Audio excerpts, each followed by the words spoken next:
Okay, in this one I'm going to show you something that I don't really use a lot, but I know a lot of landscapers use a lot, is HDR. Obviously most cameras have HDR built into them. Magic Lantern just sort of takes that a step further with more options and more expanded capabilities.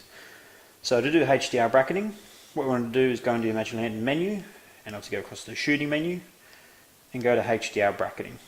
If we turn that on, then press the Q button. By the way, this button varies depending on your camera. On my 5D, it's actually the picture styles button, but it always says down the bottom right what you need to press to get into your submenu. Here you can set how many frames you want to take.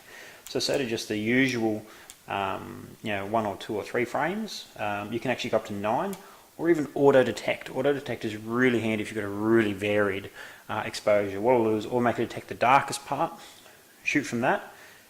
You set your increments, so you can set it to even half a stop difference if you want, all the way up to 5 stops per shot. You can change what sequence it shoots in, whatever you like.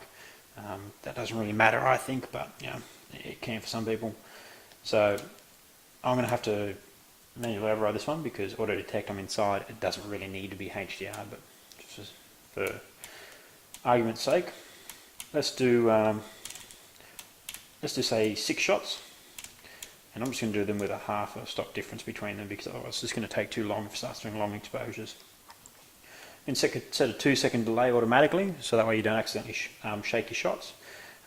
You can also set it to do ISO shifting, so instead of changing the shutter speed, it can change the ISO, which can be really handy if you've got faster subjects or things that you don't want blurred, or if you want a specific shutter speed. I won't get into postscripts because I don't really use that a lot, so I don't really know much about it. But when you're ready, just press your shutter button, brings you back to your menu, and you set your different speeds, etc. Let's just make this a little bit more acceptable sort of speed so it doesn't take too long. And then you press go. It automatically puts the timer on.